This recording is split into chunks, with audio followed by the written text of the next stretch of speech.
Oh, I thought I was calling Senator Reynolds, but I'm not. I'm calling Senator Ruston. Thank you. President. My question is to the Minister representing the Prime Minister, Senator Farrell. I refer the Minister to the announced cessation of Operation COVID Shield from the 1st of August. I asked the Minister, could he detail the advice the government received that led you to remove this effective operation at a time when vaccinations remain at the primary defence to the pandemic? Thank you, Senator Ruston. Senator Farrell. Thank you, President, and thank the Senator for her question. Look, I think we start any debate about the issue of COVID and what's happened in the past with an understanding of what your government failed to do when you were in. Minister Farrell, resume your seat. Senator Ruston. On a point of order on relevance, President, I would just ask you to draw the Minister's attention to the fact that I was actually asking very specifically about advice received about the cessation of Operation COVID Shield and nothing else. Thank you, Senator Ruston. The Minister has just started his answer. I'll pay particular attention that he remains relevant to the question. Thank you. Continue, please, Minister. Thank you, Madam President.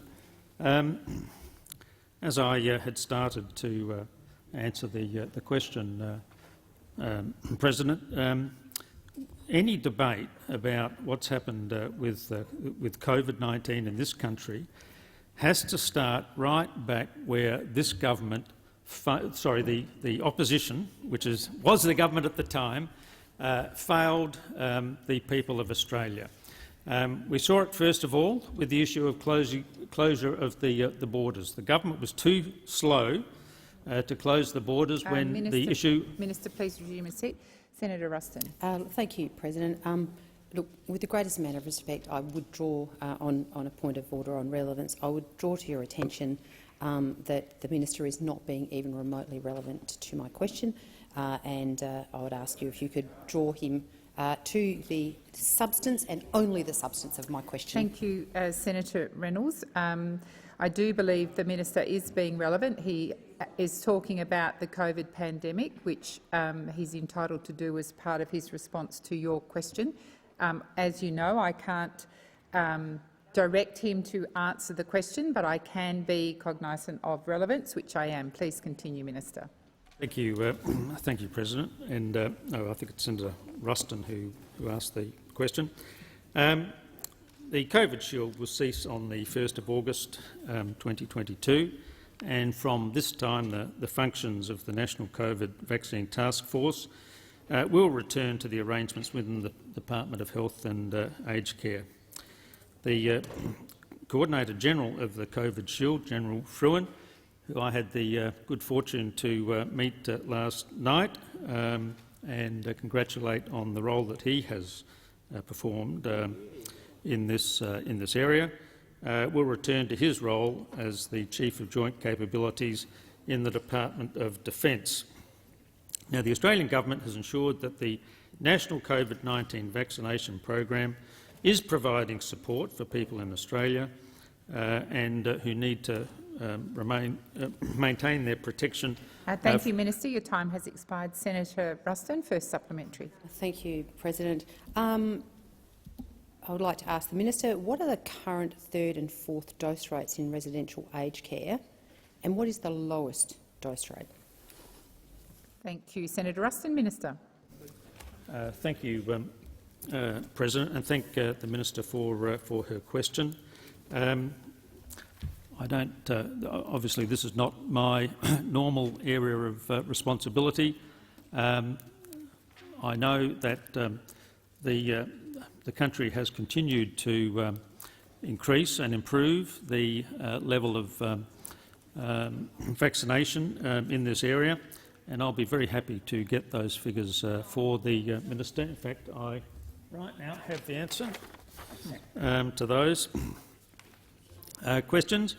Thank Senator Gallagher, who does represent the Minister for Health, that very hard-working Mr Butler. Over 3/4 of residents estimated to be eligible for a fourth dose have received a fourth dose, up from around 50% in June 2022, following efforts by the government. Thank you, Minister. Your time has expired, and I think you undertook to take that on notice for the rest of the questions, so I'd appreciate you taking the rest on notice. Yes, I did, and I will come back as quickly as I can. Second supplementary, Senator Ruston. Thank you very much, President, and I'll look forward to clarification of the accuracy of the answer that was just given. With fourth dose rates reported to be as low as 1 in 5 residents in aged care, how is the government going to ensure the safety of older Australians without the support of Operation COVID Shield? Thank you, Senator Ruston. Minister. Thank you, President, and thank the senator for her question. Look, I mean, it's incredible that a government that so failed Australians on the issue of vaccination is now raising issues about how we are rolling out the vaccination program. You failed to close the borders when you should have. You failed to order enough vaccinations. I know you're shaking your head, Minister, Senator Birmingham, but that's the absolute please truth. resume your seat. Senator Ruston. Thank you, President. On a point of order on a matter of relevance, I was was specifically asking in relation to the current wave of COVID in aged care facilities and how the government intends to ensure that residents are vaccinated. Thank you, Senator Ruston. I will remind the Minister of the question and call the Minister again. Thank you, President. Look, this opposition still doesn't understand why you lost the last election. You lost the last election because you failed the people of Australia on— Please resume your seat. Senator Ruston. Yeah.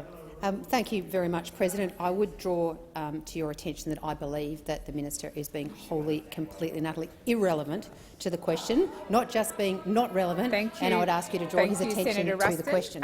The minister's got 15 seconds to go. Minister. Thank you, President. At every stage of this vaccination process, the opposition, which was then the government, was simply too slow. Minister Farrell, please resume your seat. Senator Birmingham. President, on the question of direct relevance, you do have within your power the ability to draw the minister to the question. The question was precisely about what this government's plans are. The minister has spent the entirety of the answer talking about the previous government. Please resume your seat. You will note that I did draw the minister to the question. I'm not asking you to debate. I did draw the minister back to the question, not the last time Senator Ruston stood up, but the time before that. I directly drew the minister back to the question. Minister, please continue. Question directly, yeah. But look, you have to understand— Thank you, Minister. Your time has expired. Senator Walsh. My question is to the Minister representing the Minister for Climate Change and Energy, Senator Gallagher. How is the Albanese government helping to put the climate wars behind us after a decade of climate denial and inaction? Minister Gallagher. Thank you, President, and I thank Senator Walsh for the excellent question. The Albanese government's climate change bill is a move to end the climate wars, to say goodbye and good riddance to the 9 years of delay, dysfunction, denial, denigration from the previous government. The fact is that Australia just didn't stand still under the former government. We went backwards. Our reputation on the international stage and investment and confidence was stifled. The legislation that's passed the House is good for jobs, for power bills, for the economy and for our future. The climate change bill that we have introduced and passed and will come to the Senate legislates both a 2050 net zero target and the 2030 43% emissions reductions target, tasks the Climate Change Authority to assess progress against these targets and advise the government on future targets, requires the Minister for Climate Change to report annually to Parliament on progress in meeting our targets, and makes the targets relevant to key agencies like the Clean Energy Finance Corporation and Export Finance Australia. The Albanese government's climate change bill is an opportunity to vote on the side of progress, to vote for our children's future, to vote for a stronger economy. The government knows this, the business community knows this, and Australians know this. The only people who continue to fail— Well, I'm not sure what Senator Thorpe is screaming at me for. Senator Thorpe, I mean, order. the last I heard, you were agreeing with this bill. I know responding to interjections, but if you have someone yelling at you from down there, it is very hard to ignore are it. you calling a point of order? Please resume your seat. Senator Thorpe, you are being disorderly, and I would ask you to show the respect deserved to the minister as she answers the question. Minister, please continue. Thank you, President. The business community knows it, and the Australian people know it. The only people who continue to fail to understand it are those opposite. Passage of the legislation will mean this parliament collectively draws a line in the sand, saying enough is enough, and our legislation is sensible and achievable. Your time has expired. Senator Walsh, first supplementary. What will policy certainty mean for Australian businesses? Minister. Thank you, President. And this is an important question about why we are seeking to legislate the target and why it is so important. While our government is acting and working with the parliament in a constructive and open fashion, those on the other side have learnt nothing. Or maybe some of them have. We think some of them may have learnt something. They're ignoring the message the Australian people sent them in May, but they're also ignoring the broad coalition of support for the bill from right across the business community. The Business Council of Australia, Australian Industry Group, the Minerals Council of Australia, the Australian Institute of Company Directors, the Investor Group on Climate Change, the Australian Energy Council, the Governance Institute of Australia, Responsible Investment Association of Australia, the Australian Council on Superannuation Investors, the Australian Chamber of Commerce and Industry, Rio Tinto, and the NAB chair. There are plenty of others that also support these bills, and it's time for the opposition to support it too. Thank you, Minister. Senator Walsh, second supplementary. How will Australian households benefit from increased action on climate change driven by the Albanese government's climate change agenda? Minister. Thank you, Mr. President. We haven't wasted a day on getting on with the job of cleaning up the chaos and division and dysfunction left by the previous government, with Australian households who've been paying the price. The fact is that climate change policy is energy policy and it's good economic policy. We can drive down emissions and drive down power bills at the same time. Our detailed Powering Australia plan will create 604,000 jobs, with 5 out of 6 of them to be created in the regions. It will spur $76 billion worth of investment, and it will deliver 82% renewable energy by 2030, consistent with AEMO's step change scenario, which projects 83% renewable energy. The Powering Australia plan includes modernising our ageing electricity grid, investing in renewable metals, renewable energy, 85 solar banks, 400 community batteries and 10,000 new energy apprenticeships and a new energy skills program, just showing how we can seize the opportunity that comes from this change. Thank you, Minister. Senator Bragg. Thank you very much. My question is to the Minister representing the Prime Minister, Senator Farrell. I refer the Minister to the very sensible question asked by Senator Lambie on Tuesday this week. Are there any circumstances in which it would be in the best financial interests of a superannuation account holder for their superannuation fund to make payments to a political party or to a trade union? If so, in what circumstances? Minister. Thank you, President, and thank you, Senator Bragg, for that question. I had the great privilege in a previous life of being a director of one of the best superannuation funds in the country, the Rest Superannuation Fund. Well, I'm just about to answer this. Senator Ruston. Senator Farrell. Don't take the bait. All right. All right.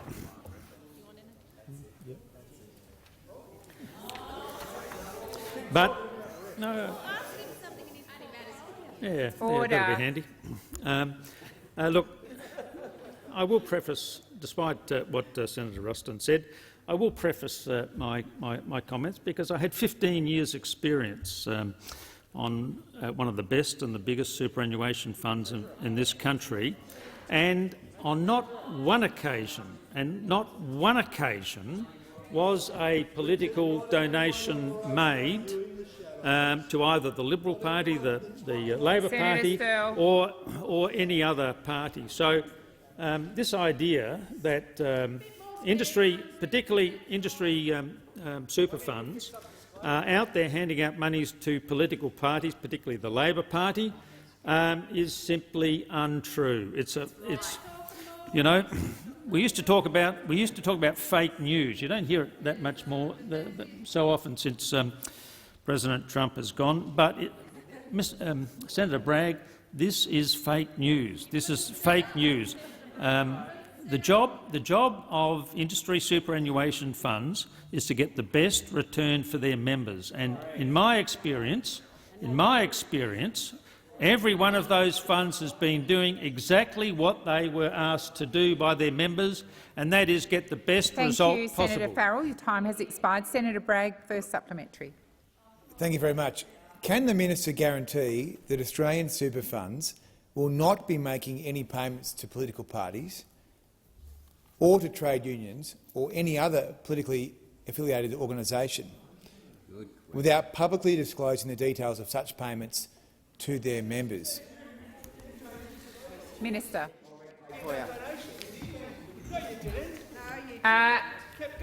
Conversations across the chamber are disorderly. Thank you, Senator Chisholm. And the minister was on his feet to answer the question. Minister. Thank you, President. Look, I can only go back to the first answer I gave you, Senator Bragg, and I know you know, the whole history of the opposition has been one of opposition to industry superannuation. So any chance that you get to bring down or denigrate, yeah, that's the word I need. Thank you, Senator Billick. Any chance the opposition gets to denigrate industry superannuation funds, they will use. Now, the reality is, I mean, I can only give you my own experience of this. I haven't seen any evidence of what you're implying goes on in these industry superannuation funds, but I know from my own personal experience in this area that this is not what union funds do, this is not what industry funds do. Their whole priority, Thank you, Minister. Your time has expired. Senator Bragg, second supplementary.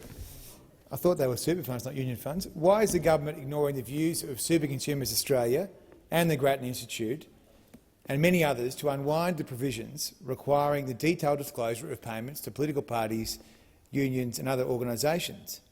Isn't it just because the Labor Party wants to see these funds flow back into the Labor Party? Minister.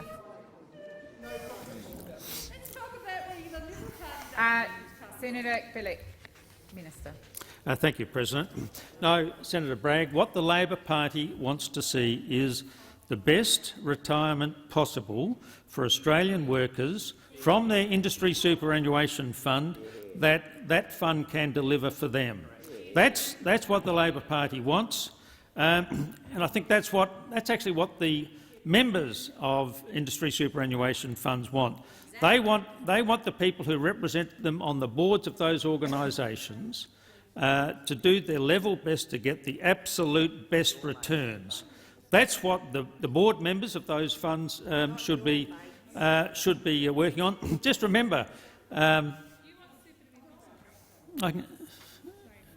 just remember that the job, there's an obligation on every single member of a superannuation board to deliver the best results for their members, and that's what I believe every single industry fund is doing in this country. Senator Shoebridge. President, my question is to the Minister representing the Prime Minister, Senator Farrell. The Prime Minister has said that the government has been working behind the scenes and engaging in quiet diplomacy regarding the extradition of Julian Assange. But quiet diplomacy can't be no diplomacy.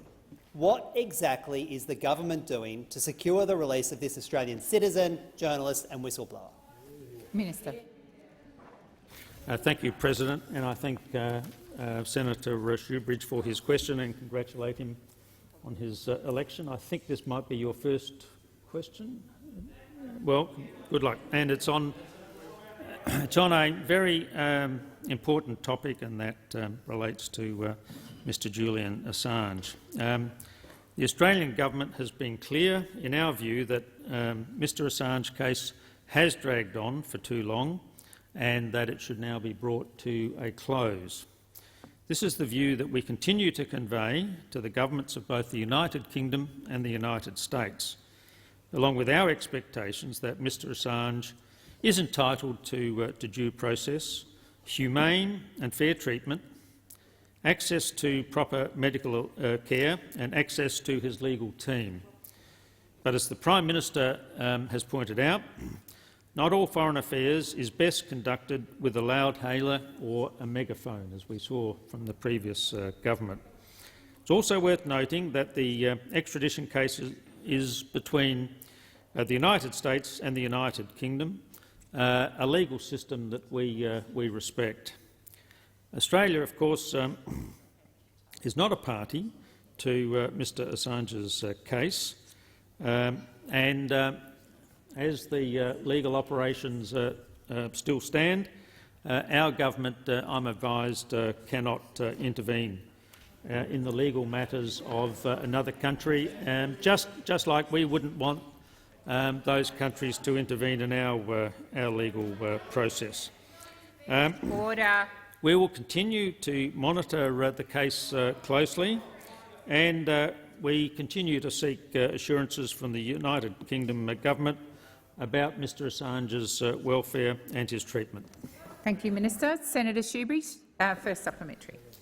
Mr Assange's family has been seeking a meeting with Prime Minister Albanese. In fact, they're here in the building today, and I acknowledge his father, John Shipton, and brother Gabrielle, who are in the gallery chamber just behind us. Order, Senator, order. why won't the Prime Minister meet with the family and hear directly their concerns, which challenge what you say, concerns about Mr Assange's health, his safety and his future? Why won't you meet? Minister. I have met Well, Senator I can't- Shoebridge, you are disorderly. If you have a point of order, stand and make it. You don't just stand up and shout out. Minister. Minister, I'm calling you. Thank you, Senator Whish-Wilson. Minister. Thank you. Look, the Prime Minister can speak for himself on this issue, but I have met Mr Shipton. I met him a couple of years ago. Senator Farrell, please resume your seat. Senator Shoebridge, please resume your seat. You don't half stand and then start shouting out a point of order. In this chamber, you stand and you wait for the call. So if you'd like to stand, and I will call your name, and then if you have a point of order, please make it. Senator Shoebridge. Point of order, President. The minister is here in his capacity representing the Prime Minister, and that's what was put to the minister, and he was not being relevant in his answer. Thank you, Senator Shoebridge. I believe the minister is being relevant, and I will continue to listen carefully. And if he's not relevant, I'll point that out to him. Minister. Thank you, President. I have met Mr Shipton. It was a very moving meeting, and I personally can't think what it would be like to have one of my children incarcerated like Mr Assange has been incarcerated. But look, as I said before, we don't control the legal systems of other countries. We're offering all the support that we can under the consular arrangements for Mr Shipton's son, and the Prime Minister has said he wants an end to these proceedings. I mean, I don't think he can be clearer. Thank you, Minister. Your time has expired. Senator Shoebridge, second supplementary. President, through you, President, the Prime Minister has previously said enough is enough, and you've repeated it here today, Senator. And the government has called for the USA to bring this matter to a close previously. By bringing matters to a close, do you mean allowing Mr Assange to be extradited to the USA, charged and convicted and sentenced for over a century in jail, and then perhaps seeking a prison transfer? Thank you, Senator Shoebridge. Minister. Thank you, Thank you, President, and thank Senator Shoebridge for his question. Look, the Prime Minister has been extremely clear about what the policy and the position of the Australian government is.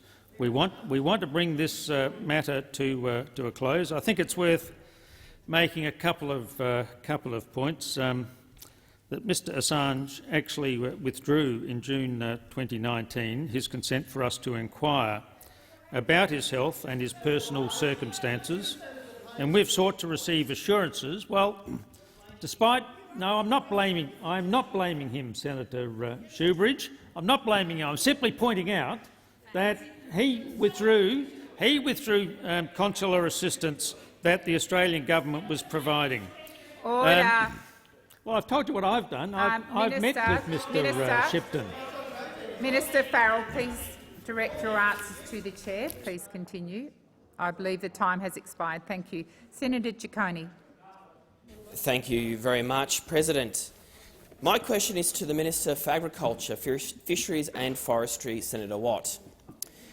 Exotic animal diseases such as foot-and-mouth disease and lumpy skin disease have the potential to pose a very serious threat to our livestock industry. Can the Minister please update the Senate on the steps that this government is taking to ensure that our nation is prepared should an outbreak occur? Minister Watt. Thank you, Senator Ciccone, for your ongoing interest in this important matter. As I have consistently said, the first point to make in anything regarding this matter is that Australia remains foot-and-mouth disease free, and the Albanese government is working hard in partnership with the states, territories and industries to keep it that way. While the risk of foot-and-mouth disease or lumpy skin disease entering Australia is low, it is not zero. And as I've said before, experts have assessed the risk of a foot-and-mouth disease outbreak in Australia over the next 5 years at 11.6% and a lumpy skin disease outbreak at 28%. We cannot assume it will stay that way, and that's why we need to keep doing more. I've previously spoken of our two-pronged approach, taking action at home and abroad, and I'm pleased to announce today a new third prong, taking action now to ensure we are fully prepared if an outbreak were to occur here. That's why earlier today I announced the creation of a new exotic animal disease task force to ensure Australia is fully prepared to respond swiftly to growing biosecurity threats. The task force will thoroughly assess our current level of national preparedness and advise of any improvements needed. While the federal, state and territory governments all have well-developed biosecurity response plans in place, we will leave no stone unturned to ensure that we are ready should an outbreak occur. Importantly, this task force will be a vehicle for collaboration across the Commonwealth and will be co-chaired by senior officials from the Department of Agriculture and Emergency Management Australia. It will also include officials from the Defence Force, Border Force and Animal Health Australia.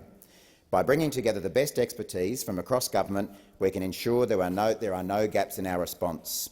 I note the National Farmers Federation has welcomed this announcement, saying that, quote, it's the right idea, and this continues the close partnership between the Albanese government and industry in managing biosecurity. Good governments plan for the best and prepare for the worst. That's exactly what we're doing. Thank you, Minister. Your time has expired. Senator Ciccone, first supplementary. Thank you very much, President, and I thank the Minister for that answer, and I'm sure the industry is very much appreciative of the decisive action that you're taking on this matter. Could you please explain to the Senate the role that the state and territory governments will play in preparing for a potential biosecurity outbreak in Australia? Minister Watt. Thank you, Senator Ciccone.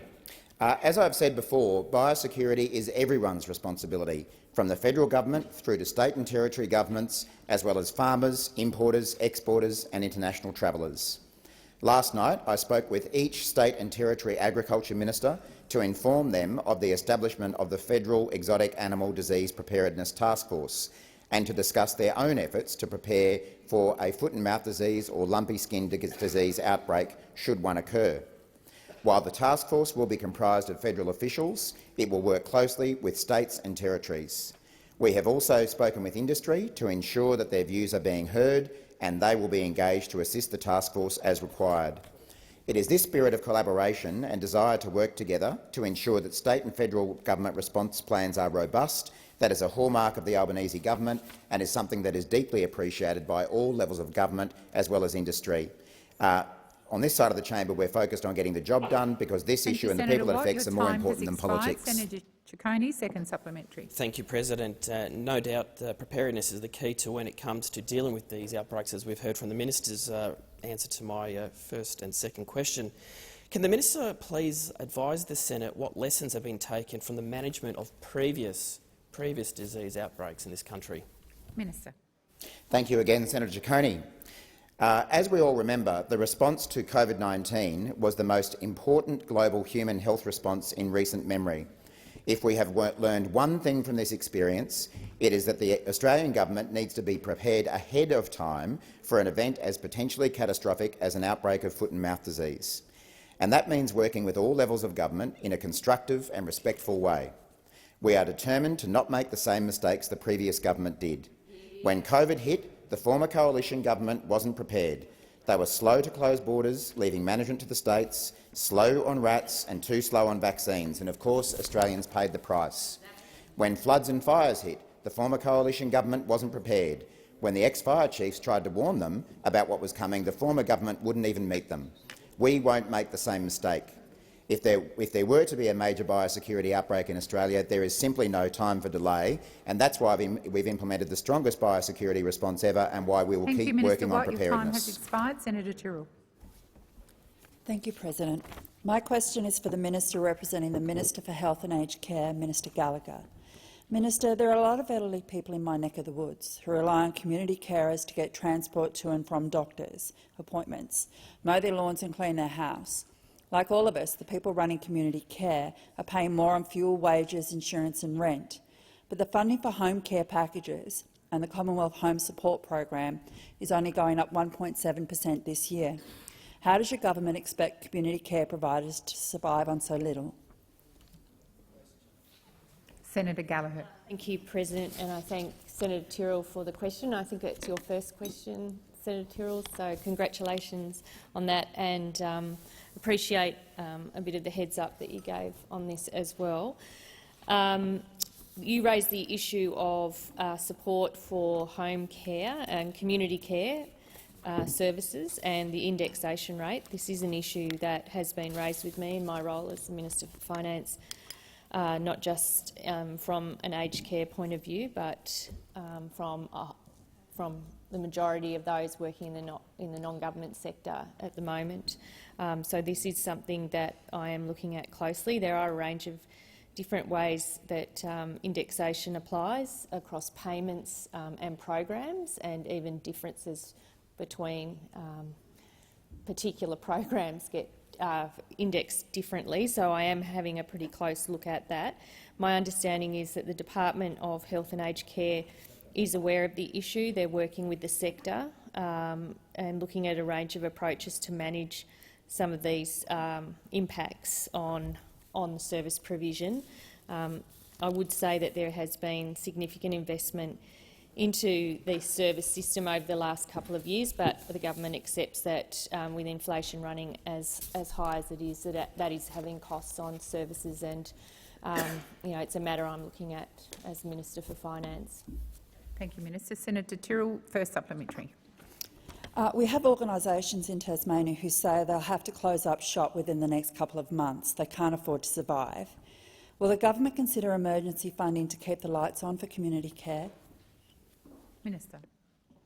Thank you, President. And I would say if there are organisations that are in that position, then I hope that they would be actively engaging with the Department of Health and Aged Care in particular, or the relevant department for which they receive their funding. As I said, there are a range of different ways, different indexation arrangements across government. The government would not want to see essential community services cease.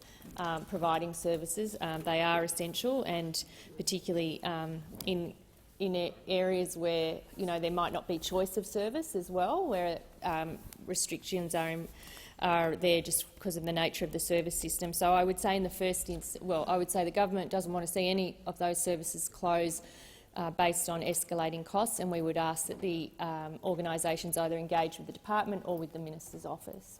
Thank you, Minister. Senator Tyrrell, second supplementary. Thank you, President.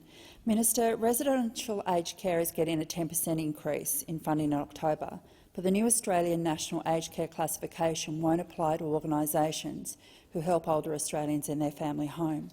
Why shouldn't aged care, community care, get the same support as residential care? Minister. Thank you, President. And I would say, yes, residential aged care gets a lot of, I think, the public attention, but the government accepts that home care and community care is an essential part of our service system for supporting older Australians. It has received increases in funding. I would note that since we've come to government, we have delayed the implementation for the new in-home aged care program by 12 months because we had been getting feedback from people about it being too rigid to support older Australians and the conditions and circumstances and the nature of how support is provided. So that is something that we're doing, and we will consult widely and talk to all of those organisations about the best way forward. But our position is that we need that extra 12 months. That's in line with the Royal Commission. And whilst there are significant resources, I think in the order of over $6 billion a year going into Thank you, Minister. Your home time care has at the expired. moment. Senator Davey. Thank you very much. My question is to the Minister representing the Prime Minister, Senator Farrell. In 2012, when announcing an additional 450 gigalitres of water recovery over and above sustainable diversion limits detailed in the Basin Plan, then Prime Minister Julia Gillard said the water will be recovered via water, and I quote, water recovery projects that minimise the impact on communities to ensure there is no social and economic downside for communities." End quote. This intent was then written into the 2012 Basin Plan. Does the new Labor government stand by the 2012 commitment to communities for no negative social and economic impacts? Thank you, Senator Davey. Minister. Thank you, President, and thank Senator Davey for her question. What the federal Albanese government stands by, Senator, and what Minister Plibersek stands by is the commitment that we made when we were last in government to restore the health of that mighty river system, the Murray-Darling river system, and in doing that, ensure that the 450 gigalitres of water that was promised to that river system is delivered upon. We don't want life to be any harder for inland communities in this country. There was significant consultation at the time that plan was delivered. I in fact was the deputy water minister to Minister Burke. To Minister Burke, who delivered that system. We made a promise to the people of Australia. We made a promise to all of those people whose livelihood survives along that river system, and the promise that we made was we'll deliver that 450 gigalitres of water. Now, it wasn't just the federal government that entered into that understanding, that promise. It was all of the state governments, including those governments that are of a Liberal persuasion now, like New South Wales. So the federal government, the state governments, all committed to the delivery of that 450 gigalitres. Thank you, Minister. And your we time intend to do for it. answering has expired. Senator Davey, first supplementary. So I take it as a no about your commitment to communities. But in 2018, you mentioned basin state ministers, and I appreciate the segue. Senator In 2018, all basin state ministers, including the Labor South Australian minister and the Labor Victorian minister, agreed to a set of criteria by which they could assess that there would be no negative social or economic impacts from this water recovery. Does the new Labor government respect the consensus of the Ministerial Council? Time. Minister. Thank you, President, and thank you, Thank you, Senator Davey, for her follow-up question. Let's look at what the 9 years of the previous government delivered for these communities and what they delivered for— Minister, please resume your seat. Senator Davey, wait for the call. Senator Davey. Point of order, relevance. It was a very specific question. I wasn't asking about a history lesson. I was asking about the Basin Ministerial Council. Well, the minister had just started his response, and I will listen carefully, and if he's not relevant, I will draw him to the question. Please continue, Minister. Thank you, President. I don't see anything inconsistent with what you've just read out. That has been the commitment of the state governments to what the Labor Party committed to when we were in government more than 9 years ago, and that is the delivery of 450 gigalitres of water. I notice we haven't got one of the South Australians asking this question. Yes, no. The South Australians haven't asked this question because they know that the most important thing for the South Australian community, and I'm speaking now as a South Australian senator, is the delivery of that 450 gigalitres. How much did you deliver in the 9 years you were in government? Your time has 2 expired. gigalitres. Senator Davey, second supplementary. Order. Thank you. Both New South Wales and Victoria have said on record that they are opposed to buyback. The states are integral to delivering other aspects of the Basin Plan, such as constraints management. In an interview with the Adelaide Advertiser, Ms Plibersek has said that she is open to buybacks. What will the government do if the states walk away from the Basin Plan? Thank you, Senator Davey. Minister. Well, I would plead with the states not to walk away from the Basin Plan, because the one bit of hope that the Murray-Darling Basin has is that we deliver on what was agreed more than 9 years ago, 450 gigalitres of water. If we don't, we risk the ongoing survival. If we don't, we risk the ongoing survival of that. Senator Mackenzie, the minister's answering. Please listen. Please continue, Minister. Thank you for that protection from Senator Mackenzie.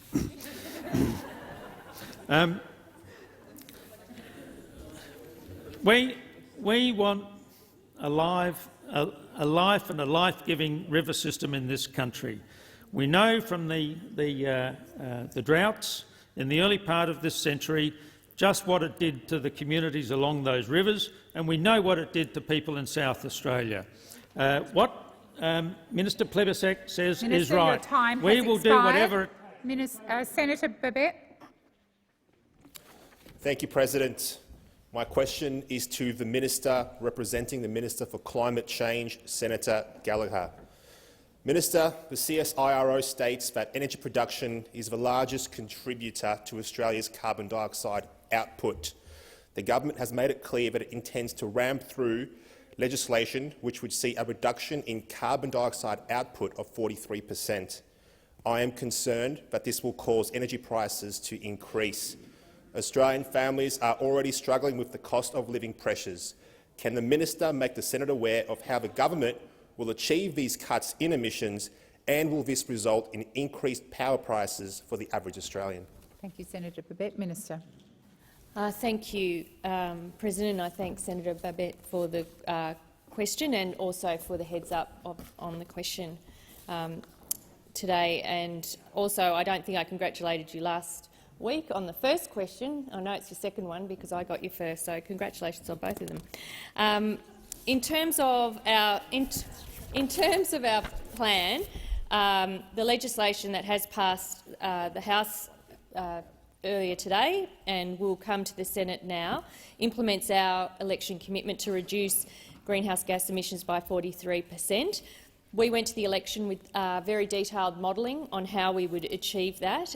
The Powering Australia plan, which is available to all online, but the clear impact of that modelling showed that if we were to implement it, which is to ensure that we are building a new grid to enable 82% renewable energy by 2030, that we are providing the investment certainty that is needed to allow those investment dollars to flow and to invest in new energy technology, to invest in solar banks, community batteries, to build the workforce, to also reduce taxes on electric vehicles, that it would also put downward pressure on energy prices. Now, I think we all accept that the previous government did nothing for 9 years and left us in a situation where we have escalating electricity prices, in particular, that they hid from the community before the last election, 19.7% increase in electricity prices. Our plan, which is the cheapest form of energy at the moment, is renewable energy.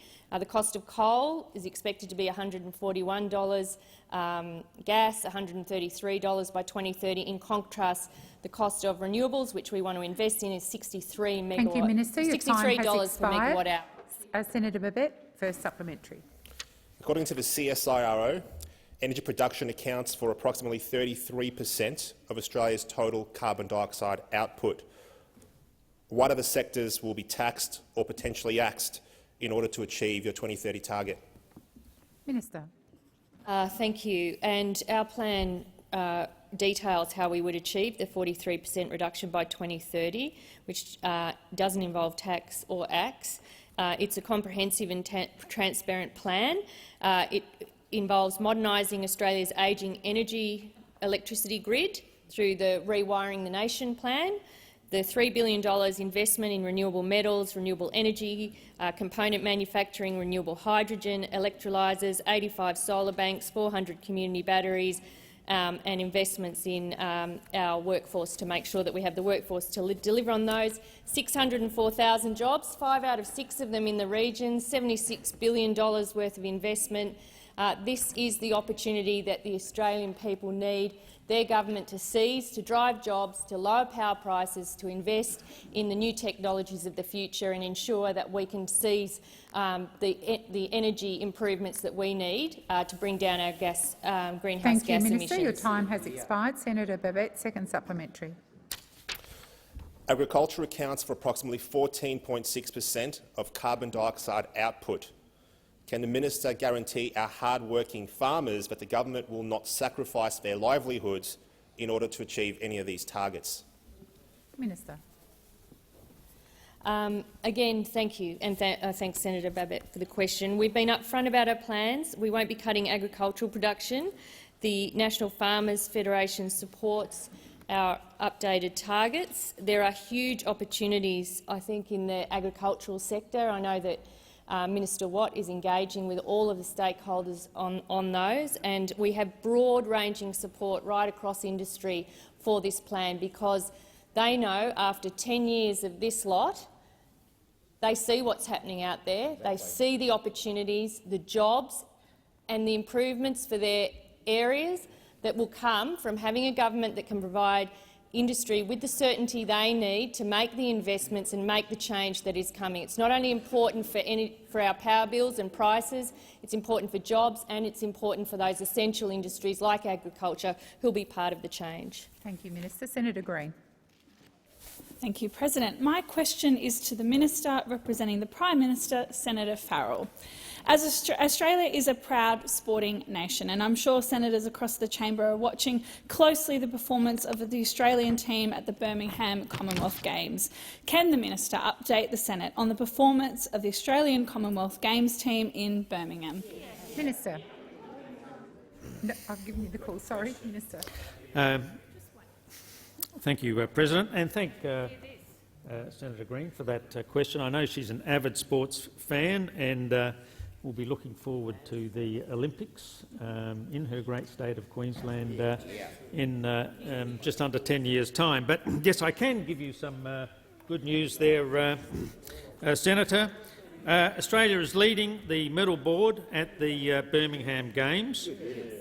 Too many medalists to name them all today, but I'll just go through a few highlights. Emma McKeon is the greatest Commonwealth Games athlete of all times, with 14 total medals and 6-1 at these games.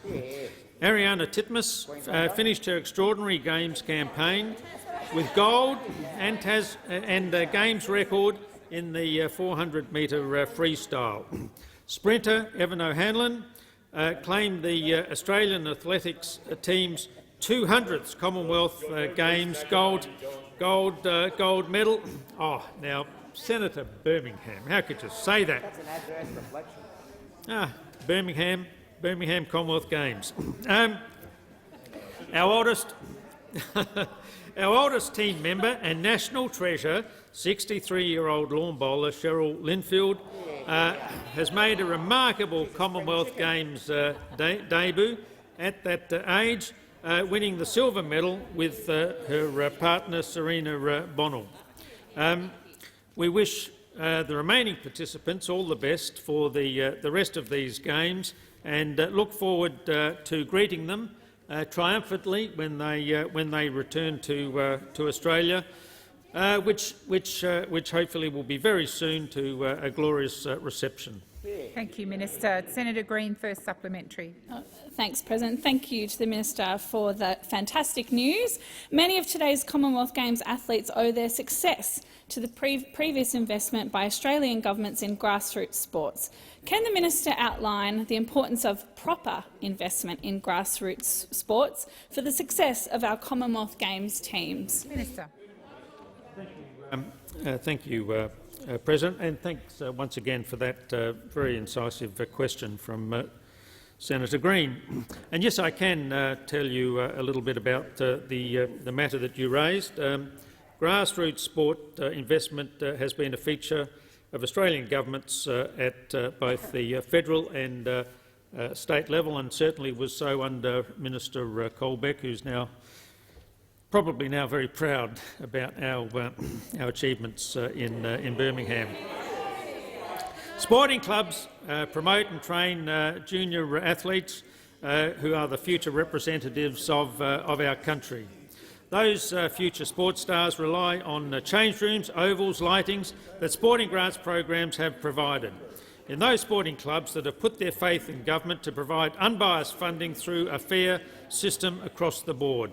I'd like to acknowledge our new Sports Minister, who took over from me. Thank you, Minister. Your time Annika has Wells. expired. Senator Green, second supplementary. Thank you, Minister. And after such positive news, I really do regret to ask this, but has there been anything which has negatively impacted investment in grassroots sporting teams across Australia, which may put at risk the performance of the Australian Commonwealth Games team into the future? Minister.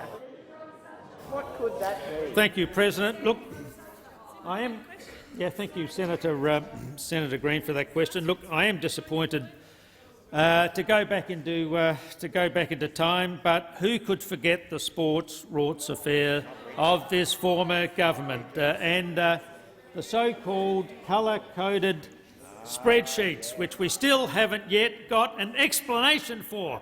And despite an inquiry that was conducted by Assistant Minister Chisholm, we still haven't got answers to what went on there.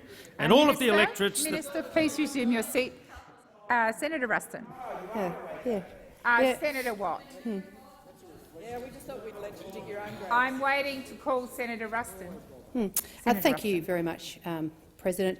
I was just wondering on the matter of relevance whether the Minister thought that our Paralympians were relevant of maybe a mention. That's not a point of order. Thank you, Minister. Senator Green. Of course they are, Senator Ruston, and their achievements have been absolutely amazing as well. And thank you for drawing that. Well, I don't ask the questions. Senator Green asked the questions. Senators, the electorates that missed out for being on the wrong side of the— Thank you, Minister. Your time has expired. Please resume your seat. Order. Order. Senator Brockman. Thank you, Madam President. My question is to the Minister for— wait for it, Trade and Tourism, Senator Farrell. I refer the Minister I refer the minister to the importance of technical innovations in land management, agronomics and seed varieties. Will the minister guarantee that trade agreements and negotiations will not contain any provisions that detrimentally impact Australian farmers' ability to access the most modern farming techniques? Thank you, Senator Brockman. Minister.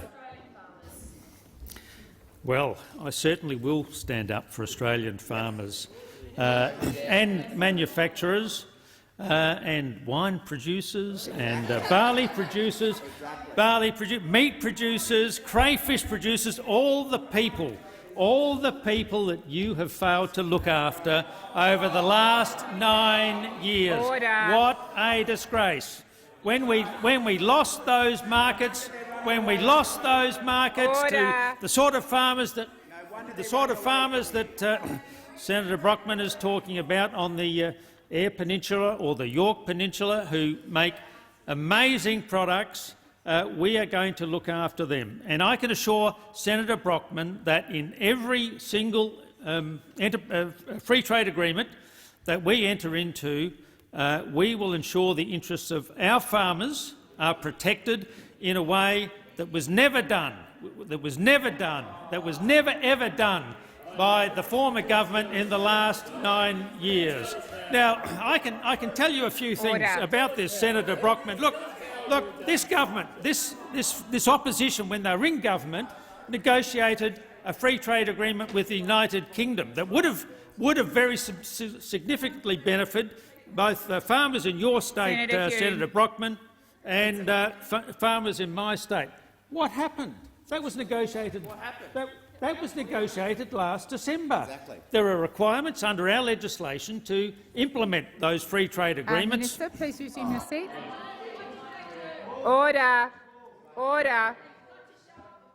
Order. Senator O'Neill. Senator Brockman. My question did not refer to what occurred under the previous government. We are asking... What's your point? You're going to laugh about the importance of trade agreements to Australian agriculture, Thank you, Senator Senator Watt. Senator You're going to laugh about that. Senator Brockman, resume your seat. Order. There is no point of order because Senator Farrell is being relevant. Please continue. Thank you, President. I thought they were being so well behaved. I wasn't sure why it was, but look. I can tell you that free trade agreement was negotiated last year, and by all accounts, it was a very good agreement. I'm not criticising the agreement, but not a single step. Senator Farrell, please resume your seat. Senator Birmingham. Point of order, President, both in terms of relevance to the question asked by Senator Brockman, but also in terms of honesty, seeing as members of the Joint Standing Committee on Treaties from the Labor Party who wanted more hearings and delayed conclusion of consideration of it. Senator Birmingham. I am order. Senator O'Neill. I am going to remind senators that a point of order is not an opportunity to debate points. You make your point of order, I make a ruling which you may or may not agree with, and then we continue on. I believe that the minister is being relevant. He's got 5 seconds remaining. Please continue, Minister. Senator Brockman, I'll guarantee and I'll ensure that we look after all of the— Thank you, Minister. Your time has expired. Senator Brockman, first supplementary. Will the minister guarantee to protect the right of Australian farmers to use important agricultural chemicals such as glyphosate and atrazine that have been approved by the Australian regulator and used by Australian dryland farmers to prevent erosion and preserve soil moisture? Thank you, Senator Brockman. Minister. Thank you, President, and thank you, Senator Brockman, for your question. We'll continue to do exactly what we've said we would do in opposition, and that we are now in government, and that is ensure that we negotiate the best possible free trade agreements. Free trade, flashback Order. Flashback. Well, let me. Order. Minister. I'll take. Minister. Order. I'll take that intervention Minister. because let me Minister tell you, Senator Birmingham. Minister. Minister, I have asked you to resume your seat, and I would ask senators, particularly on this side, Senator Cash, Senator Brockman, I will come to you. I will ask you to listen quietly and not be so disorderly that it took me about 4 times shouting to sit the minister down. Now, Senator Brockman. On a point of order, Madam President. On a point of order. Yes. The question was very narrow. On direct relevance, the question was very narrow. Glyphosate and atrazine dryland farmers. The minister has gone nowhere near it. I believe that a minister is being relevant, but quite frankly, with the disorderly shouting and carrying on, particularly from the left, it was impossible for me to hear the minister. Minister, you have 21 seconds remaining, and I believe you have been relevant, and I would expect you to remain relevant to the question. Please continue. Yeah, thank you, President, for that exhortation, and I certainly will continue to remain relevant. Senator Cash, calm down, Senator Cash. We will do everything we can in terms of our international negotiations. This morning, I met with all of the ambassadors. Thank you, Minister. Your time has expired. Senator Brockman. Will the minister guarantee to protect the right of Australian farmers to use GM technology, such as genetically modified canola, which is approved by the Australian regulator for use by Australian grain farmers? Thank you, Senator Brockman. Minister. Thank you, President, and thank Senator Brockman for the question. I won't disappoint Senator Cash. I met with all of the European ambassadors this morning to discuss the very subject matter that you're talking about in terms of a European free trade agreement. These discussions allow both parties to raise issues. From our point of view, we'll be seeking to represent the best interests of all our agricultural producers, as well as manufacturers and everybody else, our miners, all of those groups who've got an interest in this free trade agreement. We intend to get the best possible results for this country. That includes everybody who works in the farming sector. Senator McGrath. Yes. Well, you can take Senator McGrath. You can take it as a guarantee, Senator McGrath, because thank you, Minister. Your time has all expired. Of the skills.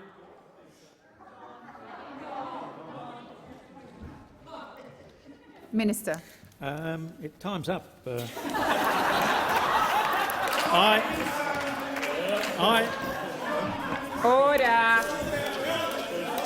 Order. I ask that further questions be placed on the notice paper. Thank you.